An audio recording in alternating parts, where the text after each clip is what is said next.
Hey ladies, my name is Jenny Chaffetz and I am the host of Sideline Sisters. Are you a busy mom, powerhouse professional, or high-achieving go-getter? This show is for no BS women who want to be inspired to get off the sidelines of their lives. Ever feel like you're playing small or safe or just on autopilot? My guests are relatable women who've gone on a journey, overcome challenges, and lived to share the lessons that we want to hear. These conversations will be funny, sad, scary, wise, encouraging, and most of all, real. So whether you're driving, doing chores, exercising, walking the dog, or just laying on the couch, settle in and enjoy. I want to invite you to take back your power, reignite your passions, and step off the sidelines. Let's go.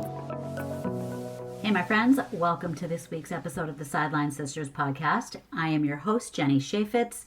And if you tuned in last week, then you heard my conversation with fashion influencer Jen Sattler. And we are continuing the series on fashion, image, style with my guest today, Kate Taylor. Now, before I tell you about Kate Taylor, I want to say Happy New Year to all of the Jewish identifying listeners. It's such a beautiful time of year when we get to cast off our sins and things that we are perhaps not proud of or not wishing to carry forward into the future. And we get to look ahead with light and love in our hearts. And so, Shana Tova to you, and thank you from the bottom of my heart for tuning in and listening to these episodes and sharing them with friends. One of my favorite things to do is listen to podcasts and then share the episode with someone I know who I think would find value.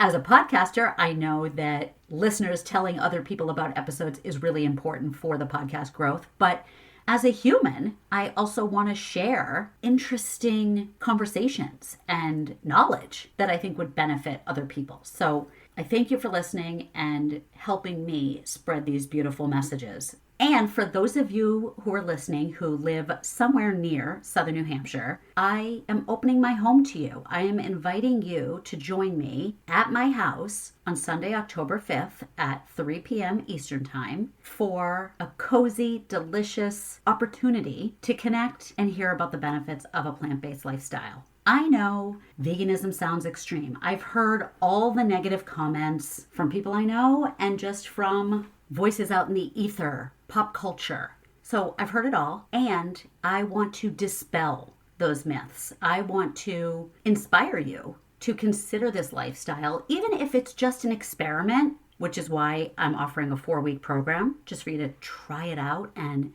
see how you feel, like literally feel in your body, as well as mentally, emotionally, spiritually. But I would love to have you in my house for a fun couple hours. I'll demo recipes, serve you goodies, and send you home with a little bag of treats. So please check the show notes for the link to register, or just go directly to gentlecoaching.com/workshop, grab a friend, and let's have some fun with it. And if you're concerned, I checked, and the Patriots are playing at night on October 5th. And listen, my passion about a plant-based lifestyle is multifactorial. It has to do with our health, as well as animal welfare, as well as concerns about the environment, the land, the water, the air around us, as well as a sort of universal sense of compassion. And I feel that compassion toward myself and all the other living beings around me. I have become a more understanding, empathetic person since going vegan. And so if you find that you're being really harsh toward yourself or others, I know it sounds crazy, but maybe going vegan would help with that. And let's also address concerns about chronic disease, sleep, skin, hair, and nails, energy, mood, vitality, creativity, concentration, clarity. All of these things have been scientifically linked to eating more plants and reducing animal consumption. So I hope you will also check out my 4-week program at gentlecoaching.com/veganism. Now, let me tell you about Kate Taylor. Kate is a mentor, speaker, and business strategist for fashion stylists ready to scale with soul. With 15 plus years in the fashion industry, she now leads a global membership and coaching business that helps stylists create consistent income, elevate their brand, and build a life and business they love. Known for her blend of style, strategy, and soul, Kate empowers stylists to step into leadership, serve powerfully, and thrive without burnout. Kate is not your average stylist. Not that I even know what that is really, but she has a really fantastic backstory and she's just a really special person. And what's kind of ironic is that we don't actually talk much about fashion. The conversation twisted and turned in other directions that were deeper and more relatable. So I think you're really going to enjoy this one. And remember, the series on fashion, image, and style continues for the next several weeks. So be sure to subscribe or follow this podcast wherever you listen so that each week's new episode shows up in your queue for you. And in case you didn't know, I also have a YouTube channel for this podcast in case you would prefer to watch the conversations. And it's just Sidelines Sisters Podcast on YouTube, or you can find the link in the show notes. Now, let's get into today's conversation with Kate Taylor. Yay! Welcome back to another episode of Sideline Sisters. I'm super excited to be joined today by Kate Taylor. Kate, welcome. Thanks for having me. I'm super excited to be here. Well, you are an inspiration, you are interesting and intriguing, and you are a really accomplished, badass fashion Wonder Woman. So I'm gonna tagline that. Great. Just, put my name in the SEO. I'll give you credit for sure. No. Yeah, I was thinking earlier, like, what do I wear to talk to a fashion stylist? And then I'm like, you know what? It's like 115 degrees out, so I'm just going to wear the lightest thing I own. So a band tee. I love band tees. Are you kidding? Exactly. So good. And it's one of those, like, it's that like see-through cotton. Like, the super shred. It looks like it's burnt, 45 years old, but it's not, because it's just worn. So it's very light, which is great because this is not my season. But it's your season every day of the year. So very much now. I mean, we were in LA and it was our season every day of the year. And now we're in Arizona, so it's even more our season every day of the year. And you spent time in Boston though, so like that's my neck of the woods. Yeah, so I kind of claim Boston as home. I would live there for a little over 15 years. And it was kind of like my formative years. It was grad school and it was figuring out what I wanted to do with myself. It's like it was my, 20s and 30s. And I moved right when I turned 40, but to LA, but it was formative years and I treasure Boston. It's where my fiance and I are going to get married. And it's a great, I love Boston. Oh, Mazel tov. That's so great. Yeah, thank you. Yeah. And I just found my dress. I went there to see clients and then got to do a little wedding stuff and found my dress. So it's exciting. Yay. I love Boston. Oh, that's so exciting. Yeah. Yeah. We have fun there. Yeah. And my daughter's going to college there. So I'll be there bugging her, knocking on the door all the time. So. Oh, absolutely. My mom was there all the time when I was in school, like perfect reason to be in the city. Yeah. I know. So people tend to like give her distance, but maybe not. No, go visit. Yeah. So people who have followed you know the range of things that you do or have done and continue to do, the styling and mentoring and just overall, like you're a beacon of fashion ideas and support for people like myself. And also business support, business guidance for people. So you've done a lot of things, and it's mind-blowing when people hear that that's not how you began. So I know people can like Google the story or see it elsewhere, but just give us like the abridged version of Dr. Turn Stylist. Yeah, the 10,000 foot view is I became a fashion stylist by way of almost going to medical school. And I joke, like, isn't that how everyone becomes a Right, fashion right. I stylist? mean, if I asked my doctor, I'm sure she'd have the same story. Yeah, yeah, almost became a fashion stylist. No, but honestly, when I started training and coaching other stylists, and I asked if there were any other science nerds, like when we would do launches and things like that, you would be surprised by how many people are in the sciences or in math careers, engineers or accountants or whatever, that are like secret stylists or secret fashionistas. You'd be surprised. So maybe it is kind of the way of becoming one for a lot of people. But That would be an interesting poll to take. right? Yeah, I moved to Boston actually to go to medical school and got my master's degree there, did post grad work there, worked at the #1 pediatric institution in America, Children's Hospital Boston. It's an incredible facility. Very familiar with it. Yep. Yep, incredible. Loved my time there. I was in charge of the trainees, so the residents and the fellows for one of the departments there, and loved it and was still very much, enveloped in that world and had Harvard recommendation letters. I had everything ready to go. Like literally all I needed to do was submit my application. Had taken the MCAT, et cetera, et cetera.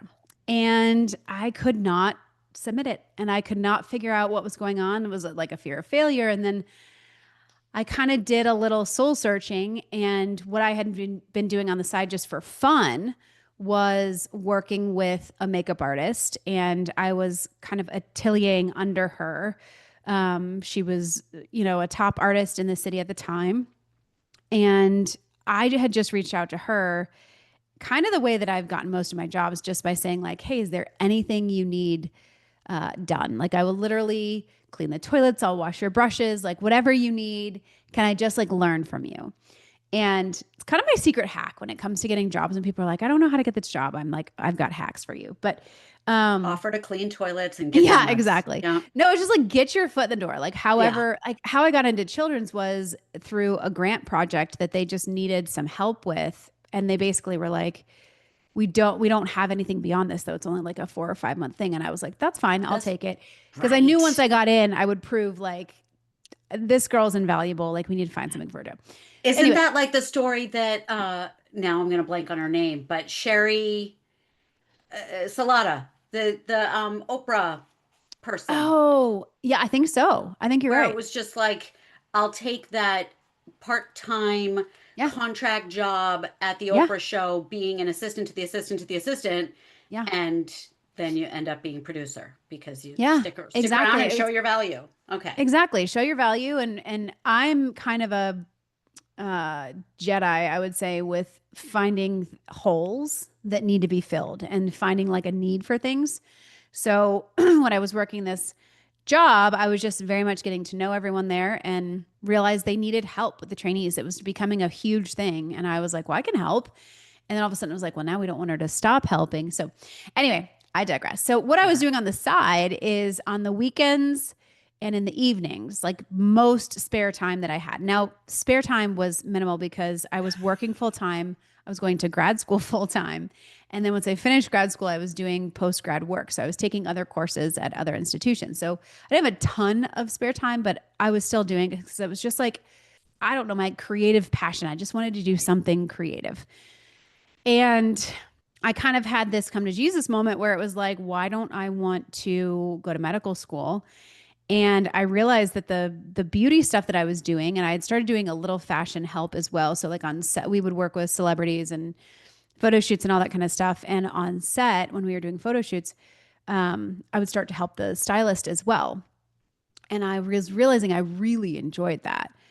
And at the same time, I had doctors that I was in charge of, these trainees that loved what they were doing. They loved helping the kids, but they said to me, if you can do anything else and be happy, you should consider it, because medicine is not really about what it was. And you can certainly carve out your corner in the world. It's not like you have to do what everyone else is doing. You can find something that you love in medicine. And if this is all you can do and be happy, keep doing it.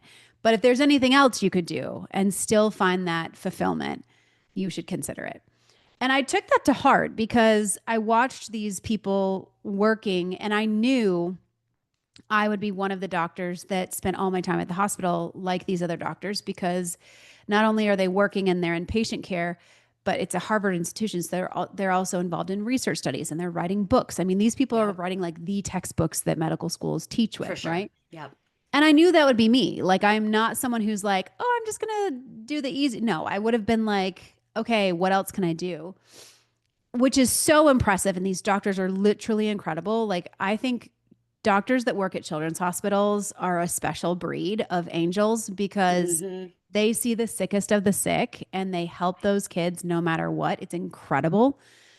And on the personal side, I saw these doctors who had been working for 20 plus years have to do every year an annual vacation lottery where they were requesting what weeks they could take off. And oh, if you have Yep. kids, then you get priority for Thanksgiving and Christmas. If you don't have kids, you likely will have to be on call. And I was just like, Wow. these people have worked so hard for so long and they do such incredible work. But that was just the nature of the beast. Like, Mm-hmm. it was just the reality of it. You had to have a vacation lottery. And I was seeing parents, mothers and fathers, seeing them like miss pivotal things in their kids' life because Yep. they were working. Mm-hmm. And I just kind of like heard what the doctors were saying to me, was watching, this personal side of it.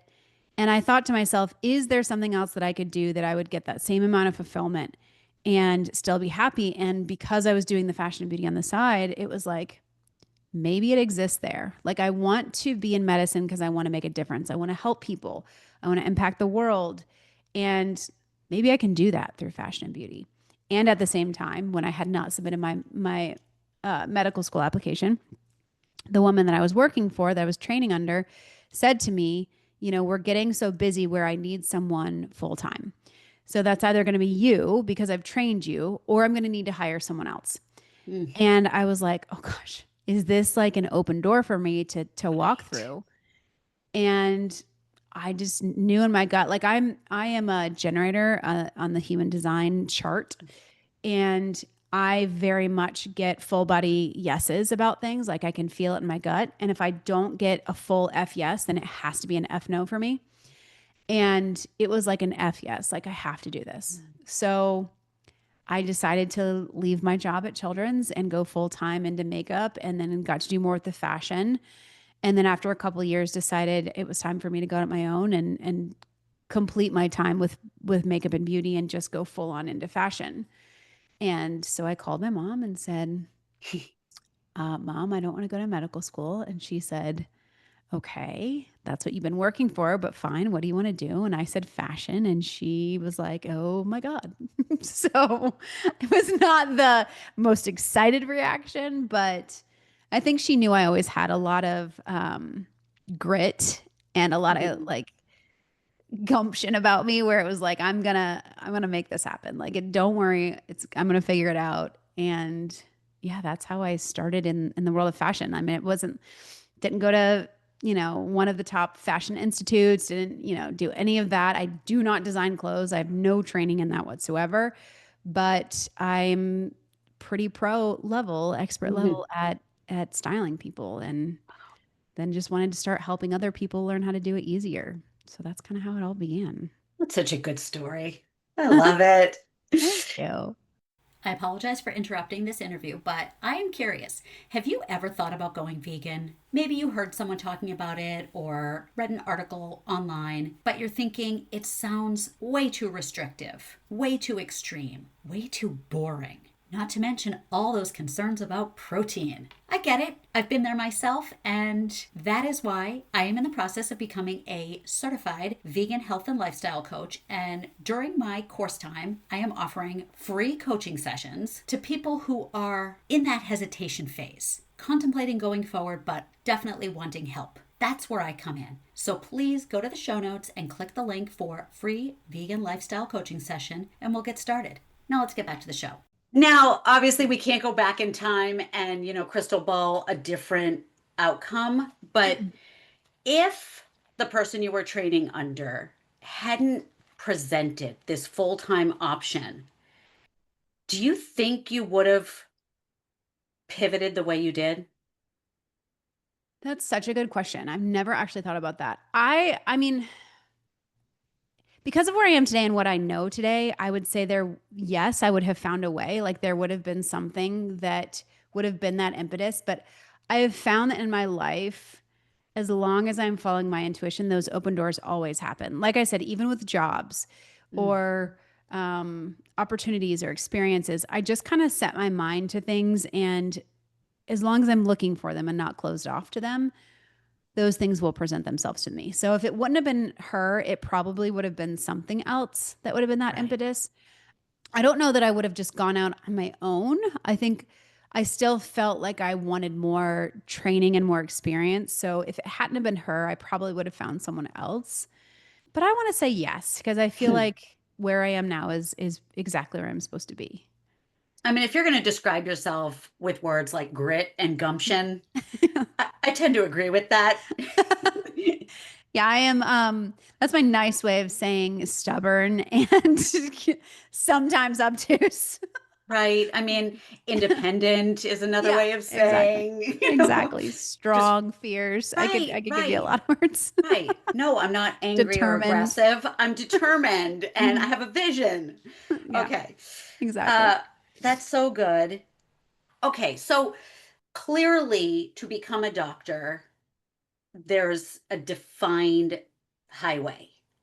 Yeah. And that goes with a lot of others, to be a lawyer, to be an engineer, to be certain professions. You can't just wake up and say, I'm qualified to do that. I Thank mean, God, right? right. Imagine Well, going to a yes. doctor that's like, today I'm a doctor. Right. What was I doing Well, last week? Hospitality. Yep. Okay.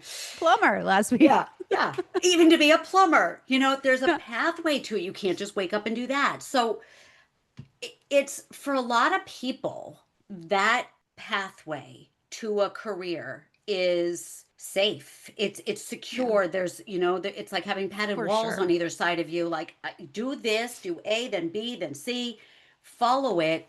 You don't have to, I don't want to say be brave because that's not the right word, but you don't have, there's not the same kind of risk Mm-hmm. Mm-hmm. as setting that aside. And it's like, you were on this path, you turned right and there could have been a cliff. Mm-hmm. You didn't know. Yeah. So what could you say to people listening who might be someone who either has been home for a long time or has been in a career for a very long time and it's just not fulfilling anymore, and this idea of following a passion, Mm-hmm. becoming a pastry chef or Mm-hmm. a jewelry designer, making birdhouses. How do they wrap their brains around the Well, shift?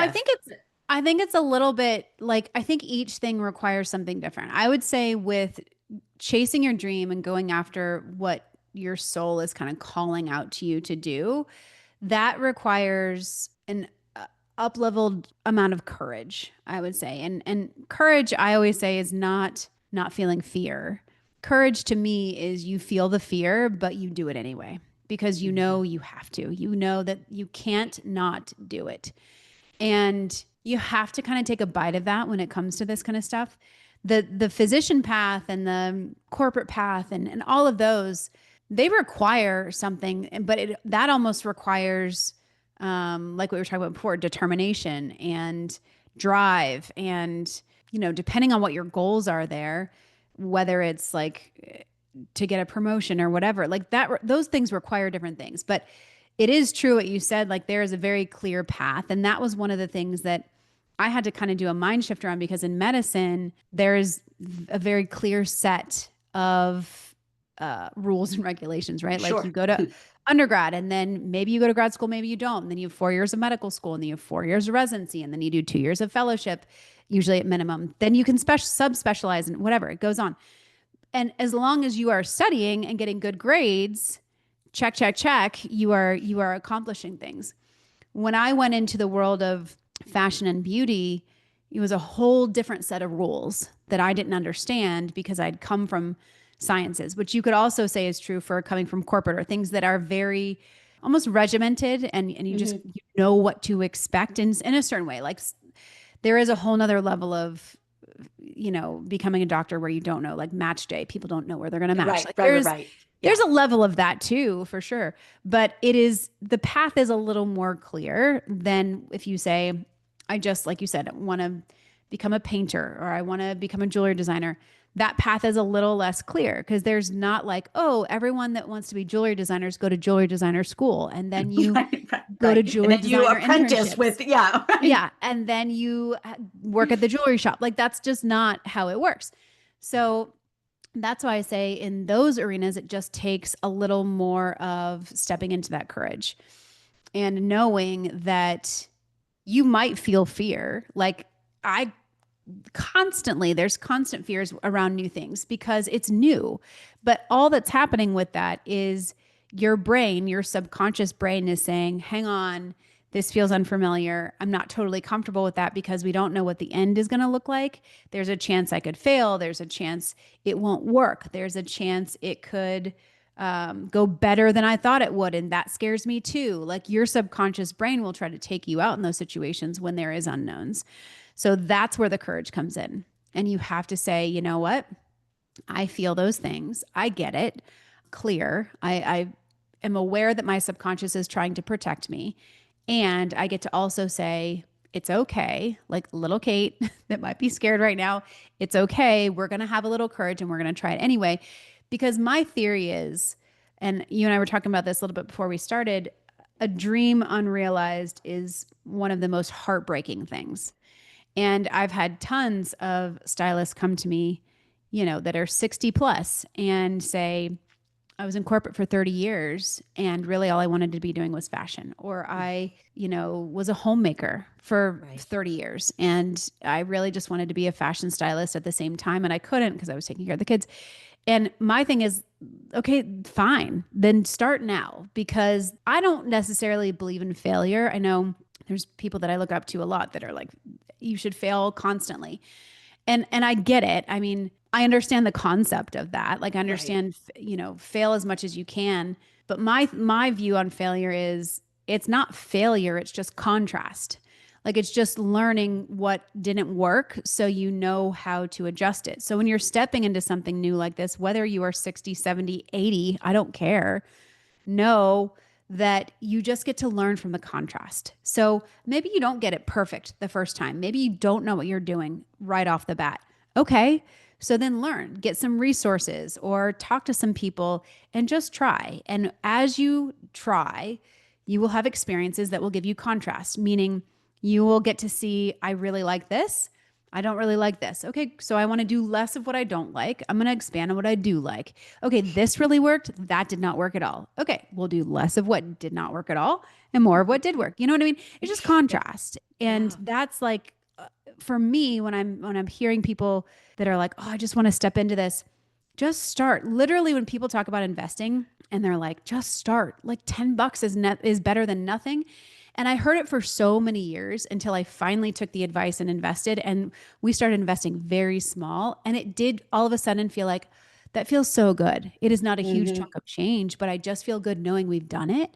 You'll get the same feeling with this, whether you want to make birdhouses or paint kids' faces. Like just do it and just see how you feel. And you might realize, actually, I thought I wanted to do this, but I want to do something completely different. Or I thought I wanted to do this for this kind of group of people, but I decided I don't. I want to do it for this group of people. It's all the contrast.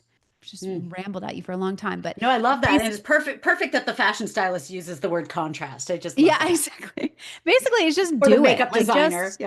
Just get started. Like just start and try with one little thing, or shadow with one person, or talk to one person, and just start to investigate it and know it might take courage, and that's okay. That's right. That's so good. I like that approach, especially for the manifesting generator in me who tries a lot of things. Oh my God, you're good at a million things. Good at, or just try a million things, stop them when I say like, no. That's all right. So many MGs. I love MGs. My fiance is an MG, but you guys have a superpower. Like you actually can do so many things at the same time and be really good at them, and it lights you up. Whereas I can't. Like I have to like really focus on one, complete it, and then I feel good.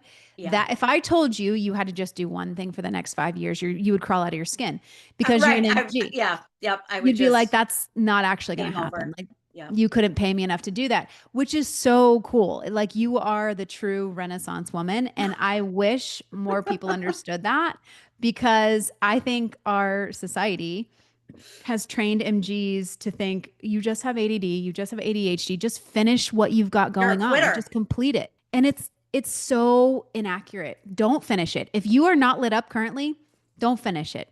Do something else. We worked with a human design person that gave the best idea to my fiance for MGs, which was create a menu. Like, just create a menu of things, create appetizers. Those are like your 5 to 10 minute things. Create main courses. That's like 1 to 2 hour things. Then create like desserts, something fun that you could just do. And look at how much time you have for the next whatever amount of time you're sitting at your desk. Okay, I've got 30 minutes. All right, I'm going to pick an appetizer. Which one sounds good right now? It's like, you guys are, I don't know, you guys are superheroes in my opinion. That's so funny that you say that, because I actually have, this is the perfect episode then to link it in. I have like a downloadable, I guess, a Uh-huh. printable thing that I created that was a calming menu. And Yeah. it was so similar. It was like like you said, 5 minutes or less, Mm-hmm. full day, Yeah. multi-day. Like it was all these Yeah. different ways to calm down. And then I within each category organized by price, you know, Yeah. like 5 minutes of breath work is free, but Yeah. 5 minutes of a head massage at the airport, it Yeah. might actually cost you 10 Yeah. bucks. But Love that. yeah, Yeah, I love definitely link that. That's the idea of awesome. a menu. It's so fun because Yeah. who doesn't like to eat? Who doesn't like that idea of like, oh, a little Yeah. appetizer of this, or I'm going to indulge and have dessert. It's So, so good for manifesting generators. Like, just to be able to pick and like mm, let yourself go where you feel led and be yeah. okay with it. Don't make yourself wrong. It's okay. Everything's It gonna get was done. it was a huge paradigm shift for me to learn that about myself because I said it a second ago, but the word quitter was Mm-hmm. thrown at me from so many Mm-hmm. different directions of like, can't you just stick with something? Like, why do you Mm-hmm. start and stop? And just the amount of collections of things around me that, there was the craft of the scrapbooking area, and there was the painting Mm-hmm. area, the beading area, but then and Mm-hmm. my knitting, don't forget my fabric stuff. But then there was also, maybe I'm going to write poetry, all the baking stuff. Like there were just so many different activities going on Yeah. that one could sit and say like, why can't I just stick with something versus It's because no, you have a this is superpower. You yeah, know, the guy that made, I think it was a guy that created human design, created it for parents so that they could better understand their children. right, I'm right. like, that's so good, because those It's so good. kids are going to be so much more confident and solid in who they are, because they won't have a parent that's like, "God, just finish it. No, you have to finish that coloring page." And these kids are like, I Right. don't want to. I'm See, done. Yeah. as a generator, I did. I wanted to Yeah. finish the coloring page until it was complete. I wanted it to be perfect. That's also the type A, but they're just different kids. And so I love that he created that. I want to say it's a guy. Now I'm like questioning myself, but I know And that's I've looked why. up my kids so many different times and I'm Yeah. forgetting what they are now. I feel like I should maybe write that on the wall of the house so that I'm Yeah. constantly reminded, get off his back for doing that. That's just as Exactly. one of my son's favorite expressions, like just built like that. So, Yeah. And he's right. He's right, probably right. very I just right. need to figure out how is he built again? Yeah. What did the moon Especially say? kids like in those formative years of like 0 to 5 or 0 to 8, being able to really cultivate whatever they are. Like, imagine having a parent when you're a kid and you're like, you don't want to color anymore, being like, okay, Yeah. what do you want to do next? Like, I that would have been I so freeing. I look at some of these coaches, women that I admire, and I'm like, God, I wonder what it's like to be that person's kid because Right? they're so evolved. They're so expanded in their vision. What it Yes. must be like when that kid sits at the table and, like you said, says, I'm done coloring. No, I don't Mhm. want that to eat.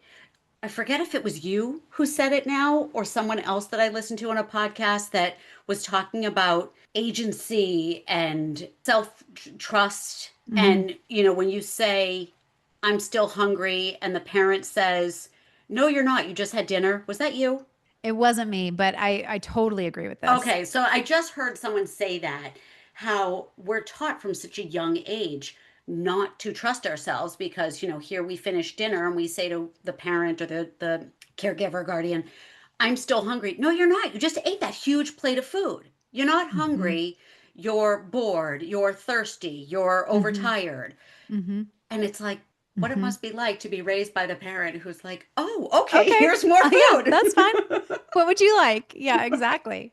I mean, I will Oh, tell and you, those women that you look up to are definitely constantly growing and evolving themselves. Like they're obviously having parent moments too that are like, ah, of course, of you know, course. but it is incredible to watch our friends that have kids that have done that work. And Mm, like you said, the people that you know, it's a powerful experience. And there's a lot of people that I now look up to and think about for when Cody and I want to adopt of God, I really want a parent like that. It is so because you can see the result in the kids, like kids that have, I think one friend specifically that, you know, for a lot of years, her son had real big emotional, not outbursts, but just like meltdowns, kind of, yeah. Hmm. like maybe he's hungry, maybe he's tired.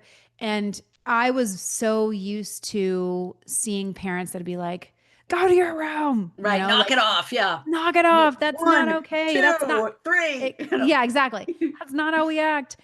And Yep. seeing her parent and get down on, at his level, look him in the eyes and say, I can see you got really big feelings. And I know that Mm, must feel really scary and it must feel really uncomfortable.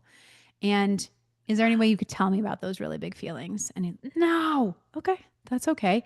Would you like a hug? No. Okay. That's like, it was just like, yeah. oh, it's so good to be like, Yeah. yeah, treat your child with the That's like respect you'd PhD want. parenting. Yeah. Yeah, That's really exactly. good. Exactly. Exactly. I feel like high school dropout parenting, and that's Listen, really here's my good. other theory. We're all okay. We were Yep. raised in real weird ways and we're all okay. I know, I know. I look at my kids, I'm like, you'll be fine. You'll be Yeah. fine. I know I did so many things wrong. You'll be fine. Yeah. So maybe my Exactly. daughter would be better off with some distance as opposed to me Yeah. constantly knocking on the dorm door. I don't know. Maybe just go once every other month. God, that sounds a little. I Ugh. mean, you won't want to go in the winter at all, so it's fine. I am used to this weather. Keep in mind, you wouldn't Yeah, want to go in the winter. but where do you live now? I'm in New Hampshire. Oh God, yeah, you're never mind. It's the You're same you're used climate. to even worse. I was gonna say if you're like a little south, it's just I don't know. Boston winters were brutal. That Yeah, wind would yeah, just feel like it was cutting you open. yeah. That is, yeah, yeah. But yeah, New Hampshire, you're used to it. But from a fashion perspective, just wear a bigger sweater, wear a bigger coat, Oh my wrap a God, as long as you scarf. have, I still think I need to write this book. I was going to write because I moved from the lower part of the country. I don't want to say the South. So people are like, she's a Southerner. I know I'm not a Southerner. I get it. But anyway, I moved from south of Massachusetts and I wanted to write this book called The Southern Guide to Moving Up North because That's what cute. people don't realize is as long as you have the right items, you'll be okay. And the Yeah. right items are not like a knitted Old Navy scarf. That's not going to No, do no, jack all for you. Like nope. you need to have legit things. You need to have something covering your head. You need to have actual gloves. You need to have an actual scarf, nothing with holes in it.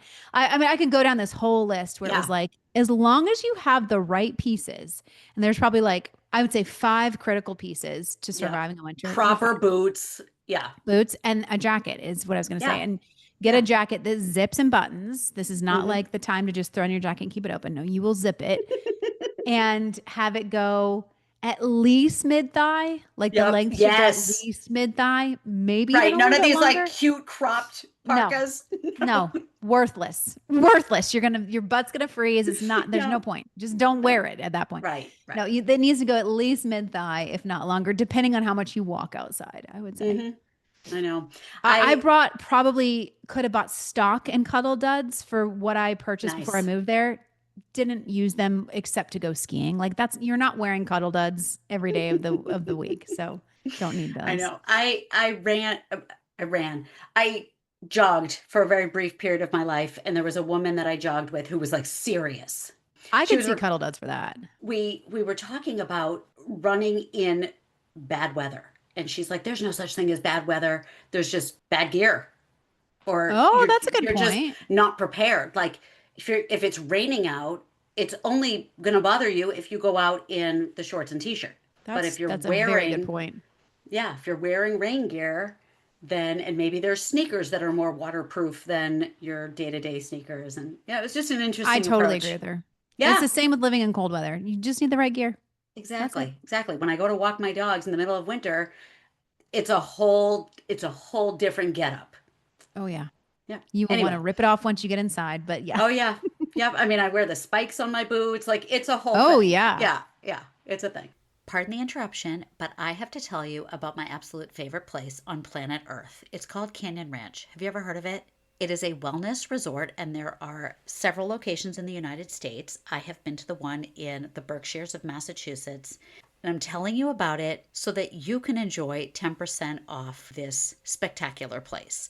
Everything from the food, the staff, the facilities, the workshops, the exercise classes, the overall vibe, it's first class. So I hope you will check it out. You can book online or over the phone using code SIDELINE to save 10%. And now let's get back to the show.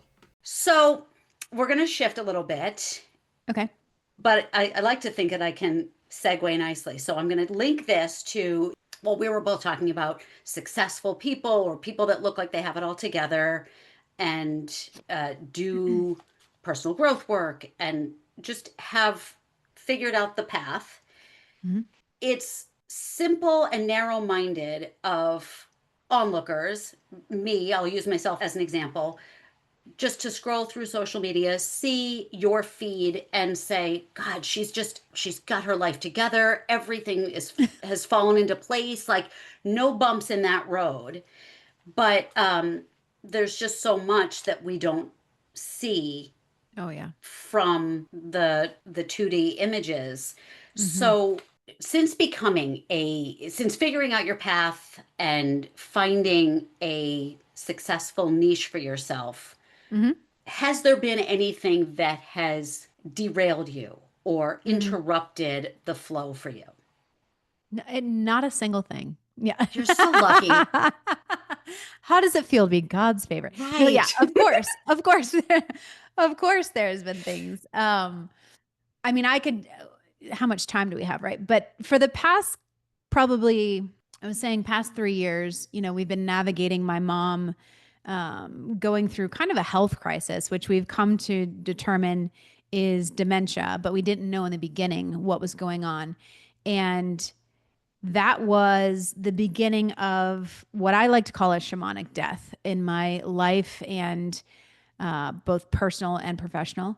And that was life shattering, earth shattering, because everything up to that point in my life had been done with my whole heart, but also done in retrospect, I saw done for, yes, impact, but also there was the ego desire of acknowledgement, accomplishment, pride. I was really basing my significance on how many students' lives am I impacting? Yes, but also how many dollars is that bringing into the bank account? And how do I compare with my peers? And oh, they're making a couple million more than me. And what does that mean? And I mean, it wasn't like a keep up with the Joneses, because I don't really fall into that. But what I do fall into is I always want to be better and not better than. It's Right. just, I want to be a better me. And so it would Hmm. be, I would see friends that were, a little bit further beyond me or doing different things. And it was like, God, they're doing such incredible work. I think I should be going bigger here. I think I should be thinking bigger. And when I started my business, it was not focused on that. It was focused on how can I help people, right? We talked about the whole thing of how I started out from medicine into fashion was I want to help Right. people. I want to help people. I want to impact people's lives. I want to make a difference. I want to leave this world better than I found it. I want to be part of the solution. But through many years of great success, I forgot that part. And it took this kind of life shattering experience of needing to be there for my mom, to recognize I was building an empire on shakier ground than how I started it. Now, luckily, the foundation I started it on was super strong and was for the right reasons. So it was an adjust of what I had built, and that shook me because not only am I dealing with a sick mother and recognizing that is a huge shift in my experience, because my mom and I were very close and we would talk all the time, and all of a sudden I didn't have that anymore. I had someone who was not recognizing me, saying really scary things and experiencing very scary things. I have to imagine what she was experiencing was terrifying for her. And I knew what I was experiencing felt horrible, and so I was living that. And then because I had to focus on that, we had to basically sunset the live portions of what I was doing. So I was teaching and mentoring tons of stylists in multiple different courses that I've created. And I had to complete the live portions of those and turn those into self studies and kind of build a new business, like figure out a new way to serve people in a way that would also allow me to be there for my mom. And when I shut those things down, the live portions, a piece of my identity was crippled. I mean, it just crumbled.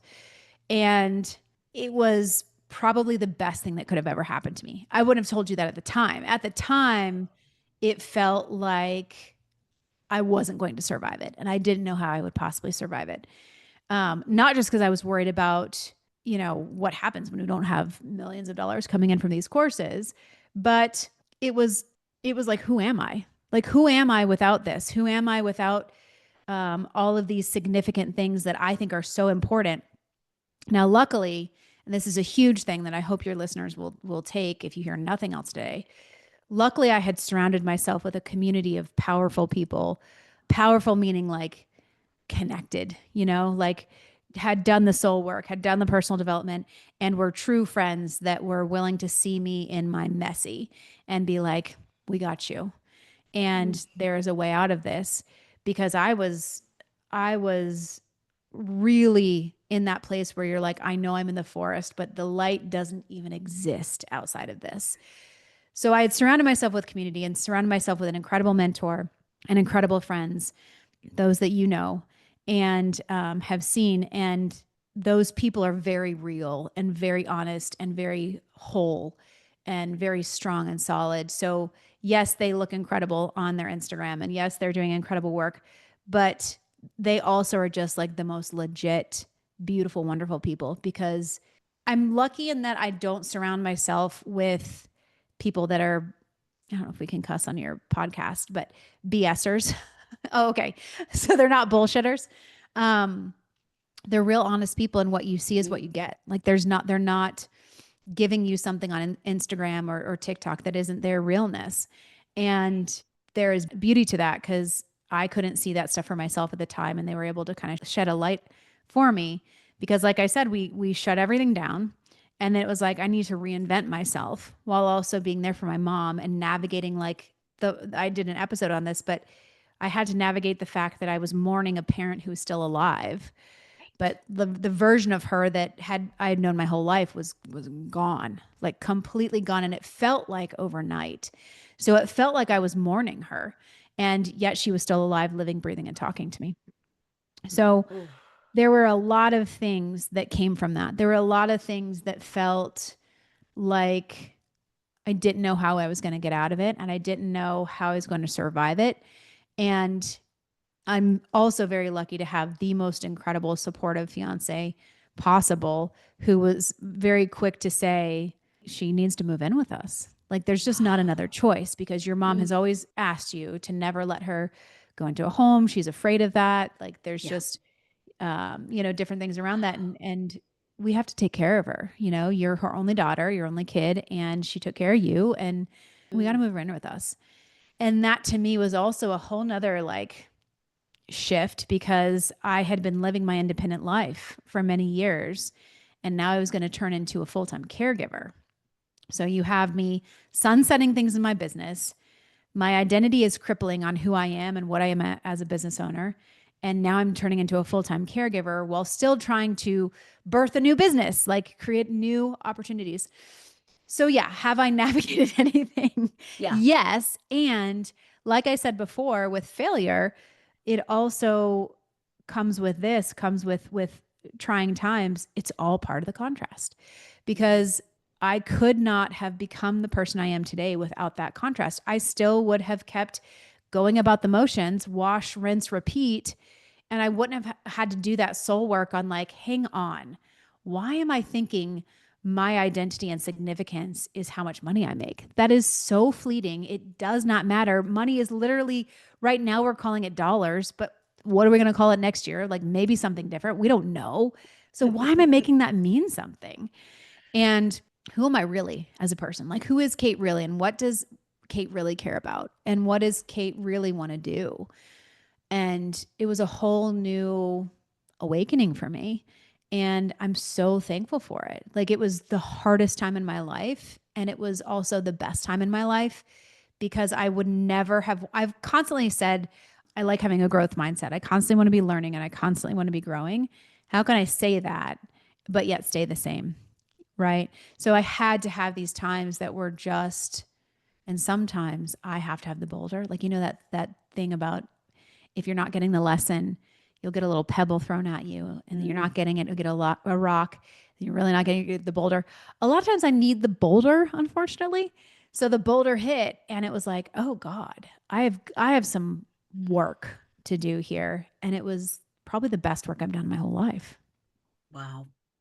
I send you so much love and gratitude for that story because Thank you. that is the kind of thing that connects Mm-hmm. Mm-hmm. speakers to audiences, human to human, Mm-hmm. that you're not just this pretty face on the screen, that you are Yeah. a, deep, raw person who has experienced life just like everybody else. Like you Oh said, yeah. you're not God's favorite. Or we're all God's favorite. So none of Yeah. us is free from this kind Yeah. of life experience. But you mentioned the term soul work, soul searching. What was it like, or what specific kinds of tips can you give to others that worked for you in that delicate balance and exploration of, like you said, grieving the loss of who your mother was, grieving the loss of Mm-hmm. what your business was, grieving the Mm-hmm. loss of who you as a business owner, Mm-hmm. and then being able to create something from it, but also avoiding the common behavior of head down, ignore the noise, get to work, get it done. Because it Mm-hmm. sounds like you didn't tune out the noise, you were in it, Mm-hmm. and able to kind of steer that ship through the rocky waters. Yeah, such a good question. First and foremost, I'm sure you've heard this before, but the quickest way to get over something is to go through it, right? So I knew that, and I'd done enough work to know all the coined terms, all the things that should be doing. Um, so I had that knowledge. I had that like book knowledge of it. But I think what I would really say as far as a tip is kind of what I was saying a second ago. First of all, who are you surrounding yourself with? Because there were times where I literally, I mean, I could tell you so many stories. There's one that makes me cry almost every time I tell it, but there was one time where I just didn't know what to do, and I didn't know where to go, and I went into my fiance and I's bedroom, and Cody was reading or something, and I said, "Okay, I think I've figured out a really good idea." And Cody's like, "Okay, what are you thinking about?" I'm like, "What if I went and got a job?" And Cody, I mean, I wish I could explain to you the look on Cody's face. It was like the blood rushed out It's of just the Cody's horror. face, Yeah. and it was big eyes. She was just like, "What was that?" um, and I was like, "Yeah, I could go. I mean, I'm incredibly educated. I've accomplished a lot of things. I could go like do consulting or like there's definitely." And Cody was just speechless. And Cody was like, "Okay, I just want you to think on that. Like, just think on that a little bit more. I'm not going to because Cody also knows not to just shoot something down that I'm saying, because then I'll want to do it a little bit more. So Cody was just like, let me just give you space to think on that. And what I didn't know is at the same time, she had texted my mentor, who we are also good friends with, James Wedmore, and was basically like an SOS of like, this is what Kate just said. What do I do? And James said, your only job right now is don't let her give up. Don't let her give up on this process. Don't let her give up on the business. She's got to keep going. She's got to keep going through this. And I had seen other people around me. And I also have like a soul family because we all work with the same shaman. And part of me that knew, I didn't know that had happened. Cody didn't tell me until much later. But I knew if I was looking at these people that also were on this spiritual journey and they're telling me it's going to be okay, I believed it because I knew that they could see something that I didn't see. So number one is, who are you surrounding yourself? But number two is, sometimes it's borrowing other people's belief in you. Because at the time I didn't believe in myself. It was like, I'll just go get a job. And that's how, and Cody was like, I'm going to burn the house down. Like, what is happening right now? And I didn't, like we're fine. But the community and just having him there to say, this is your only job. Just stick to this. And Cody did say, like, we're going to make this work. And I didn't know that conversation, right? Cody was just like, we're going to make this work. It's going to be okay. And there was another time when I was in one of my other very good friends, Catherine Zenkina, Manifestation Babe. I styled her for many, many years, and we were doing a photo shoot. And so Cody met up with me and Catherine after the photo shoot, and everyone gone home, and we were recording a podcast together, and we were super excited about it. And before we could record the podcast, I just broke down. It was just like sob fest. And she was like, okay, here's what we're going to do. And not only did she just let me talk, and she, was like, this is going to be okay, but she gave me, like, we sat there and did a meditation together, and she was like, we're just going to go through it. So it's like, who you're surrounding yourself is a big deal, and make sure that they are not just doing it for the views. Make sure these are the real people and what they actually believe, because that kind of stuff is what kept me going. It was like, okay, I know I can do it. So yeah, who you're surrounding yourself with, first of all, if you're going through something like this. Number two, borrow other people's belief in you or their faith, or if they're telling you it's going to be okay, borrow that belief, because it is going to be okay. And then number three, like you pointed out, do the work. Like, that is what granted it took 2.5 years, but like we said before, I'm a little bit stubborn and I'm a little bit determined. So some things I was white knuckling and holding on to until I finally had to let go. But do the work and don't just head down it, because you're just delaying the inevitable. You're just prolonging it. So do the work. Ask yourself, what is there for me to learn in this? What is the lesson? What is the silver lining? Why am I, and this is one of the questions I get my stylists to ask themselves, and it's a hard question to answer, but it is one of the most powerful, wise questions you can ever ask yourself in any situation is, why am I so glad this is happening in exactly this way at exactly this time? And that's a hard question to answer when you are in it. Why am I so glad this is happening in exactly this way at exactly this time? And if you can answer that, you have gained wisdom beyond probably 99% of the population, because you are in that moment finding a reason why you're happy about it, a reason why you're glad about it. And you are finding the lessons, you're finding the gifts, because there is a gift in everything. So if you can answer that, you will already start to break free from some of what feels like crippling suffocation. You will start to break that open. You'll start to see the light, because now you're finding, oh, I'm glad because of this, and I'm glad because of that. And I did start to see, I'm glad because now I'm not building more of a business on a shaky foundation. I'm glad because I had stepped away from who I am. I'm glad because I'm getting to help my mom in a different way. Like, there were so many things. I could list so many things. Like my cousin, right before my mom started getting sick, my cousin who I idolized. I mean, she's why I wanted to be a doctor. She was a very accomplished physician. She passed from brain cancer, and my family and I took care of her. It was happening during COVID. And I said, I did the same work. to myself, why am I so glad this is happening in exactly this way at exactly this time? And the blessings I saw was it was probably the only time in history my entire family was together in such a way, so united, so loving upon her and loving on each other. It was such a beautiful time that we'll never get back because, she's passed and other people have passed, and it was just a beautiful time. So I'm so glad and I know there's nothing that she would want more because our family was everything to her. So there's a lot of things that you can do, but those would be my top 3 tips. Wow. That's a lot to take in. Sorry, Now, I'm what no, waterboarding it's you with things. amazing. It's amazing. It's so good. This is like a master class on how to get through life. So now, what would your advice be to the person who just heard that story and now says, I can't answer that question, Kate. I don't know what I'm glad about. I don't know how Mhm. to find glad in the Mhm. shitstorm swirling around me. Yeah, that's such a good question. So there's a couple things you can do.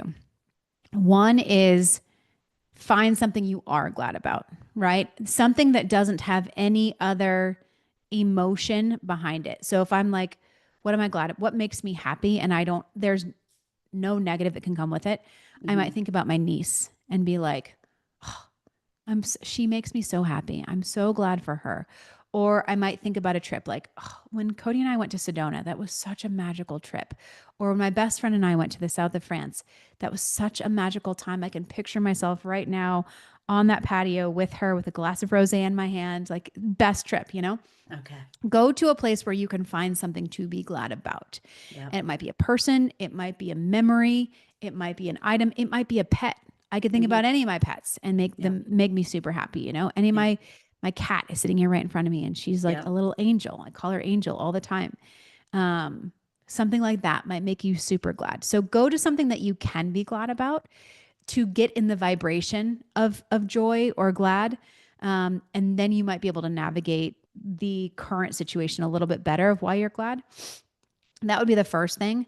The second thing is try to find a way that you can start to cultivate those feelings every day for yourself.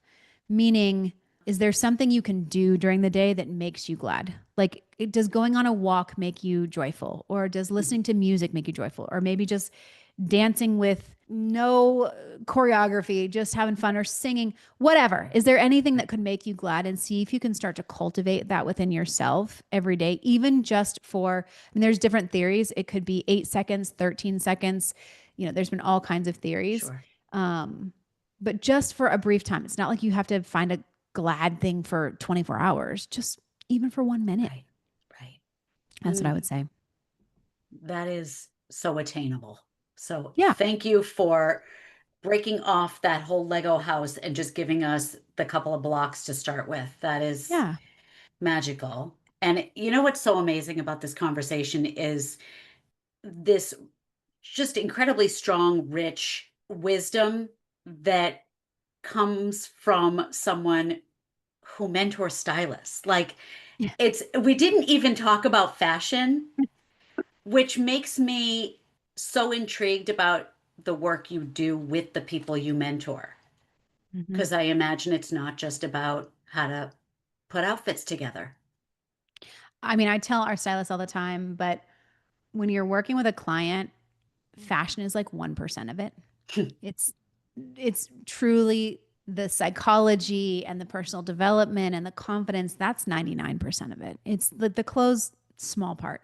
And it's the same thing with the stylist that I mentor. I mean, in our membership, sure, we do business practices. I'm going to give best business practices. I'm going to tell you how to build your packages and pricing, but that is 1 to 5% of your success in business.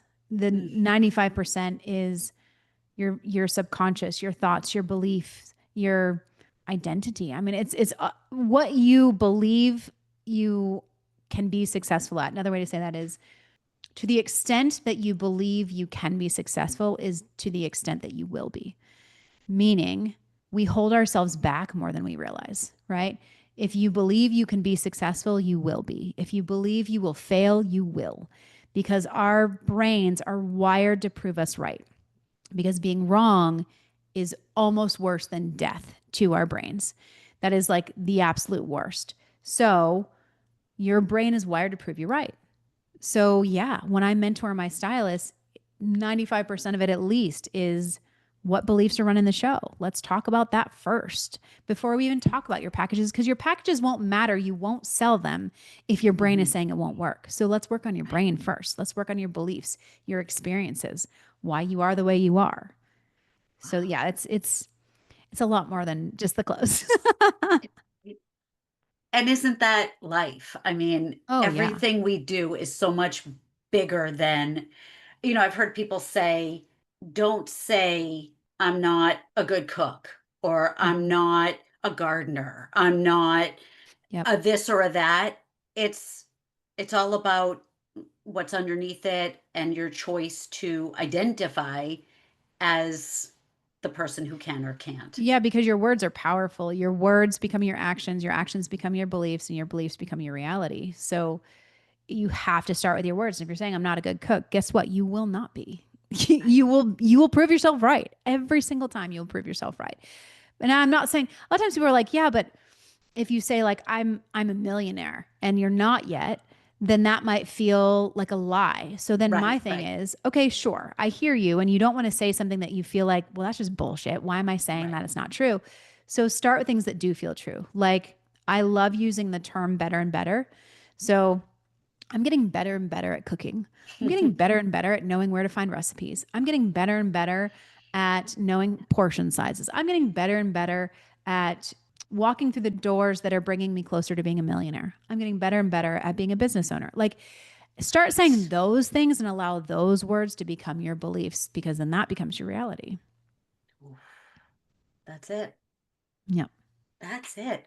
Yep. Wow. All right. Well, on that note, I want to give you space to talk about what's going on in the Kate Taylor world and how people can follow you. Yeah, so I am at Kate Taylor Stylist on everything. That's my website, my Instagram. The podcast is The Kate Taylor Show. You can find me anywhere. Just Kate Taylor and stylist, it'll probably pop up. So yeah, follow me on all the things. What's going on in our world is we now have a membership for fashion stylists, which is my love. I love our membership. It's for fashion stylists that are just looking for business growth and community and personal development, kind of all the things we've been talking about. I do a monthly training and have community and support and all that. Super fun.